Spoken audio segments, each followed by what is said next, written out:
চারটি আলাদা সামুদ্রিক ঝড় পশ্চিম প্রশান্ত মহাসাগরে ঘূর্ণায়মান অবস্থায় রয়েছে এবং একই সময়ে শক্তিশালী হচ্ছে। দুর্যোগের ইতিহাসে এটি একটি বিরল ঘটনা, যাতে শঙ্কিত হয়ে পড়েছেন আবহাওয়াবিদরা। তারা জানিয়েছেন ব্যতিক্রমী এই দুর্যোগের কারণ হচ্ছে মহাসাগরের উষ্ণতা বেড়ে যাওয়া। এসব ঘূর্ণিঝড় ঝড়প্রবণ ফিলিপাইনের জন্য আরো দুর্ভোগ বয়ে আনতে পারে বলে আশঙ্কার কথা জানিয়েছেন আবহাওয়াবিদরা।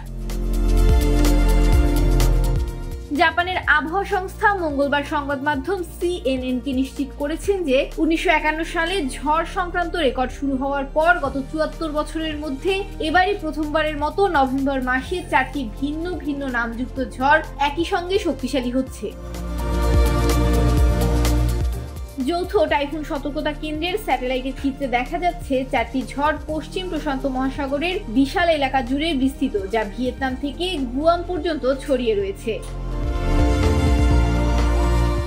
এই 4টি ঝড়ের নাম হচ্ছে টাইফুন ইনশিং, টাইফুন তোরাজি, ক্রান্তীয় ঝড় উসাগি এবং ক্রান্তীয় ঝড় ম্যানি। প্রতি বছর ফিলিপাইন একাধিক ঝড়ের কবলে ক্ষতিগ্রস্ত হয়, কিন্তু গত মাসে ধারাবাহিক টাইফুনের তীব্র গতি পুনরুদ্ধার প্রচেষ্টাকে জটিল করে তুলেছে এবং হাজার হাজার মানুষ এখনো আশ্রয় কেন্দ্রে রয়েছে।